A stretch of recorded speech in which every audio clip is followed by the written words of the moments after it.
Good evening students. આપણે past continuous ટેન્સનો અભ્યાસ કરી રહ્યા છીએ. પાસ્ટ કન્ટિન્યુઅસ ટેન્સની અંદર આપણે આગળના વિડીયોઝની અંદર વાત કરી કે ભૂતકાળમાં જ્યારે ચોક્કસ સમયે કોઈ ક્રિયા થઈ રહી હોય, બરાબર, કોઈ ક્રિયા ચાલુ રહી હોય તો તેવી ક્રિયાઓ પાસ્ટ કન્ટિન્યુઅસ ટેન્સમાં દર્શાવવામાં આવે છે. બરાબર, ચોક્કસ સમય એના માટે ખૂબ જ મહત્ત્વનો છે. અને પાસ્ટ કન્ટિન્યુઅસ ટેન્સમાં ક્રિયાપદનું આઈએનજી વાળું રૂપ આવે છે અને તે પહેલાં વોઝ અથવા તો વેર લખવામાં આવે છે. નકારાત્મક વાક્ય બનાવવા માટે વોઝ અને વેર પછી આપણે નોટ લખીએ છીએ, બરાબર છે.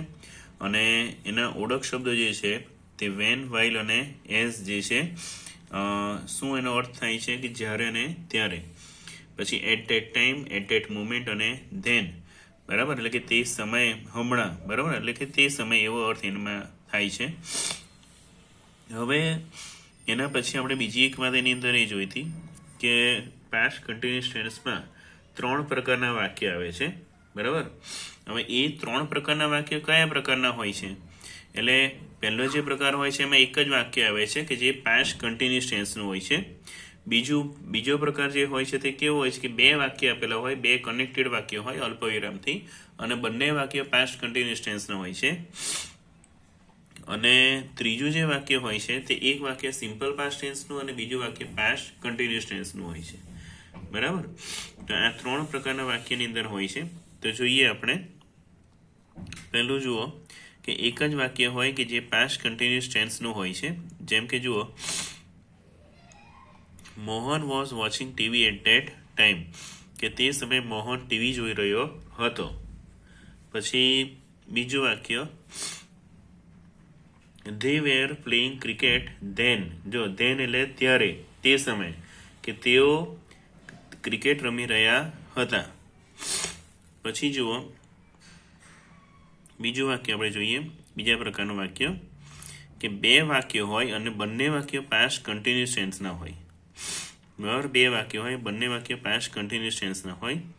જુઓ કે while I was reading a book, my brother was listening to music, કે જ્યારે હું ચોપડી વાંચી રહ્યો હતો ત્યારે મારો ભાઈ મ્યુઝિક સાંભળી રહ્યો હતો. તો ચોપડી વાંચવાની અને મ્યુઝિક સાંભળવાની બંને ક્રિયા કેવી છે? કન્ટિન્યુ છે, એટલે કે એક જ સમયે થઈ રહી છે, બરાબર.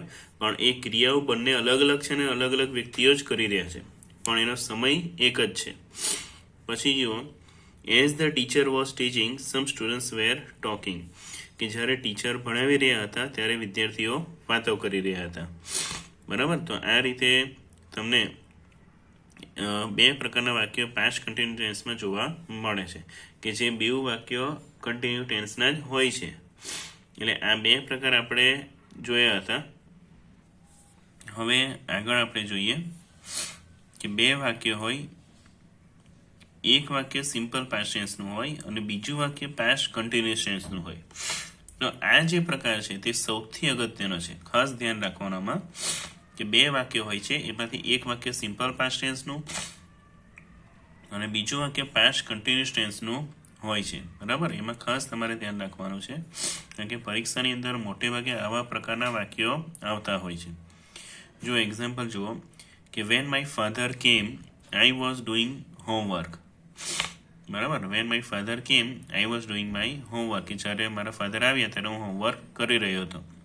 તો અહીંયા માય ફાધર કેમ આ ભૂતકાળ છે, બરાબર. અને ત્યારે શું લખ્યું છે? I was doing my homework, મારો હોમવર્ક હું કરી રહ્યો હતો. તો આ કેમ એ સિમ્પલ પાસ્ટ ટેન્સ છે અને હોમવર્ક કરી રહ્યો હતો આ પાસ્ટ કન્ટિન્યુઅસ ટેન્સ છે. પછી જુઓ, while Raj was going to school, he saw an accident. While Raj was going to school, કે જ્યારે રાજ સ્કૂલે જઈ રહ્યો હતો, he saw an accident, તેણે એક્સિડન્ટ જોયો. તો was going જે છે તે પાસ્ટ કન્ટિન્યુઅસ ટેન્સ છે.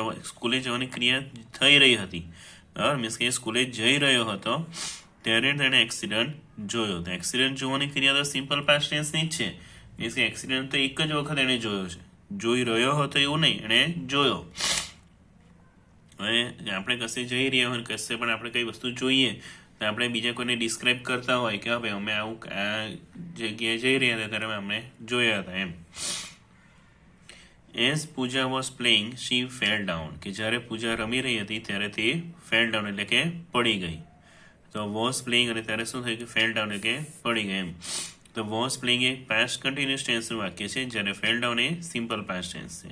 ઓકે, તો આવી રીતે પાસ્ટ કન્ટિન્યુઅસ ટેન્સમાં 3 અલગ અલગ પ્રકારના વાક્ય હોય છે. એ બધા જ પ્રકારના વાક્ય તમારે ખાસ એને ધ્યાનમાં રાખવાના છે.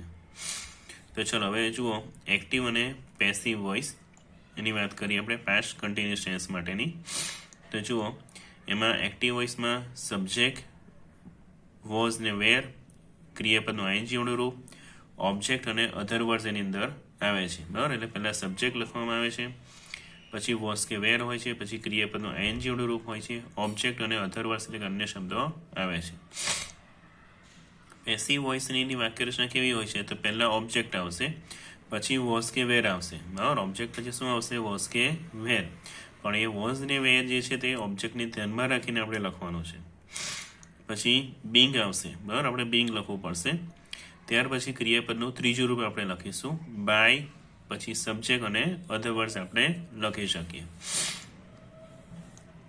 ચાલો પછી હવે આપણે એના થોડાક એક્ઝામ્પલ જોઈએ. ધ્યાન આપજો બધા. આપણે આ પહેલાં જે પ્રેઝન્ટ કન્ટિન્યુઅસ ટેન્સ ભણ્યા એ અને પાસ્ટ કન્ટિન્યુઅસ ટેન્સના એક્ટિવ પેસિવમાં શું ફરક છે? એમ ઇઝ આર અને વોઝ વેરનો જ છે. કે પ્રેઝન્ટ કન્ટિન્યુઅસ ટેન્સની અંદર એમ ઇઝ આર આવે છે, જ્યારે આની અંદર વોઝ કે વેર લખવામાં આવે છે. બરાબર, જુઓ પહેલું વાક્ય જોઈએ. They were writing an essay at that time. કે તેઓ તે સમયે એસે લખી રહ્યા હતા. તો હવે અહીંયા રાઇટિંગ ક્રિયાપદ છે. બરાબર, તો શું લખી રહ્યા હતા? એન એસે. તો એસે આપણા માટે શું છે? ઓબ્જેક્ટ છે. એટલે પહેલાં શું લખાશે? એન એસે. પછી એક વચન છે ભૂતકાળ છે એટલે વોઝ, પછી બિંગ લખાશે. An essay was being. રાઇટિંગનું શું થાય? રિટર્ન. બરાબર, બાય ધેની જગ્યાએ શું આવશે? ધેમ, અને પછી એટ ધેટ ટાઈમ. બરાબર, an essay was being return by them at that time. પછી જુઓ when the teacher came I was solving the sum. કે વેન ધ ટીચર કેમ, કે જ્યારે ટીચર આવ્યા હું સમ સોલ્વ કરી રહ્યો હતો. તો હવે અહીંયા સમજો, અહીંયા બે વાક્ય જોડાયેલા છે. બરાબર, કશું અઘરું નથી, એકદમ સહેલું જ છે. તો વેન ધ ટીચર કેમ એની અંદર કેમ જે ક્રિયાપદ છે એનું પેસિવમાં રૂપાંતર નથી થઈ શકતું, કારણ કે એ ગતિદર્શક ક્રિયાપદ છે. ગતિદર્શક ક્રિયાપદ હોય ત્યારે એનું પેસિવમાં રૂપાંતર થતું નથી. એટલે કે આવવું, જવું, કૂદવું, ચાલવું, દોડવું. બરાબર, આ બધા જે ક્રિયાપદો હોય છે, આ બધી ક્રિયાઓ હોય છે તે ગતિ દર્શાવતી ક્રિયાઓ કહેવાય. એટલે એનું પેસિવ વોઇસની અંદર રૂપાંતર થતું નથી, એ ખાસ ધ્યાન રાખવું. ચલો, તો હવે બાકીનું જે વાક્ય છે આઈ વોઝ સોલ્વિંગ ધ સમ, એનું આપણે પેસિવમાં રૂપાંતર કરી શકીશું. તો જો ધ સમ અહીંયા પહેલાં લખાશે, પછી વોઝ, ધ સમ વોઝ, પછી શું લખાશે? બિંગ. સોલ્વિંગની જગ્યાએ શું લખાશે? સોલ્ડ, અને પછી by me. When the teacher came, the sum was being solved by me. ચલો પછી while Ankit was reading a book, his brother was watching TV. તો હવે અહીંયા જો વોઝ રીડિંગ આપ્યું છે અને અહીંયા વોઝ વોચિંગ છે, એટલે બંને કન્ટિન્યુ ટેન્સના વાક્ય છે. બરાબર, એટલો ખ્યાલ આવે છે તમને? કારણ કે બંનેમાં આઈએનજી છે. તો હવે આપણે બે વાક્યનું પેસિવમાં રૂપાંતર કરીશું. જો પહેલાં આપણે વાઇલ લખી દીધું. ઓકે, પછી રીડિંગ એટલે વાંચવું. તો શું વાંચવાનું છે? અ બુક. તો ઓબ્જેક્ટ શું છે? અ બુક. પછી વોઝ લખાશે, પછી પેસિવ છે એટલે being. A book was being read by Ankit. બરાબર, while a book was being read by Ankit. પછી બીજું વાક્ય જો his brother was watching TV. તો પહેલાં ટીવી અહીંયા ઓબ્જેક્ટ છે એટલે પહેલાં લખાશે, પછી વોઝ. બરાબર, ભૂતકાળમાં છેલ્લે was. TV was being watched. વોચનું ત્રીજું રૂપ શું થશે? વોચડ જ થશે. બરાબર, એટલે TV was being watched by his brother. Okay, ચાલો ખબર પડે છે ને? પછી જો આગળ વાક્ય she was not eating apples then. તો હવે આ વાક્ય જે છે તે એક પાસ્ટ કન્ટિન્યુઅસ ટેન્સનું જ છે, પણ નેગેટિવ છે. તો નેગેટિવ સેન્ટેન્સની અંદર આપણે કે આપણે નોટ જે છે તે ખાસ ધ્યાન રાખીશું આપણે. કે જુઓ ઇટિંગ એટલે ખાવું, તો શું ખાવાની વાત થાય છે? એપલ્સ. તો પહેલાં એપલ્સ લખીશું. એપલ્સ બહુવચન છે એટલે વેર, પછી નોટ લખાશે, પછી બિંગ આપણે લખવું પડશે, અહીંયા લખવાનું રહી ગયું હતું. Apples were not being eaten by, શીનું શું થઈ જશે? હર, અને પછી ધેન. બરાબર?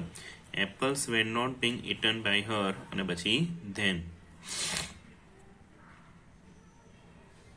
પછી જુઓ, who was speaking English at that moment, કે તે ક્ષણે ઇંગ્લિશ કોણ બોલી રહ્યું હતું? તો જો હુંથી પ્રશ્નાર્થ વાક્ય છે ને, તો આપણે પહેલાં બાય હોમ લખી દઈશું. બરાબર? હુંથી પ્રશ્નાર્થ વાક્ય એટલે પહેલાં શું લખવું પડે? By whom. પછી ચલો, સ્પીકિંગ એટલે બોલવું, તો શું બોલવાની વાત થાય છે? ઇંગ્લિશ. એટલે પહેલાં ઇંગ્લિશ માટે આપણે પહેલાં વોઝ લખીશું અને પછી ઇંગ્લિશ લખીશું. બાય હુમ વોઝ ઇંગ્લિશ, પછી બિંગ. સ્પીકિંગનું ત્રીજું રૂપ શું થાય? સ્પોકન. બરાબર? By whom was English being spoken, અને પછી કયા શબ્દો રહ્યા? At that moment. ઓકે? તો જ્યારે પ્રશ્નાર્થ વાક્ય હોય ત્યારે આપણે ઓબ્જેક્ટ પહેલાં વોઝ કે વેર લખવાનું હોય, એટલું ધ્યાન રાખવાનું. બરાબર? ઓબ્જેક્ટ પહેલાં આપણે વોઝ કે વેર લખવાનું, પછી બિંગ, અને પછી ક્રિયાપદનું ત્રીજું રૂપ લખીશું. અને પ્રશ્ન ચિહ્ન ખાસ આપણે કરીશું. બરાબર? પ્રશ્ન ચિહ્ન ભૂલવાનું નહીં, કારણ કે એના વગર આપણું આખું વાક્ય ખોટું પડશે. તો આપણે પાસ્ટ કન્ટિન્યુઅસ ટેન્સની અંદર આપણે જોયું કે એની અંદર વોઝ વેર અને આઈએનજી લખવામાં આવશે એક્ટિવ વોઇસમાં, અને પેસિવ વોઇસમાં વોઝ વેર સાથે બિંગ અને ક્રિયાપદનું ત્રીજું રૂપ લખાશે. હવે પ્રેઝન્ટ કન્ટિન્યુઅસ ટેન્સ હોય તો શું લખાય? એમિઝાર અને આઈએનજી લખાશે, અને પાસ્ટ કન્ટિન્યુઅસ ટેન્સમાં વોઝ કે વેર અને પછી બિંગ અને ક્રિયાપદનું ત્રીજું રૂપ લખાશે. બરાબર? તો આટલી વસ્તુ તમારે ખાસ ધ્યાનમાં રાખવાની, એટલે તમને બેવ કન્ટિન્યુ ટેન્સ જે છે તે તમને કમ્પ્લીટ થઈ જાય. બરાબર? તો આટલું તમને ખ્યાલ આવ્યો હશે, ખાસ એનો અભ્યાસ કરજો.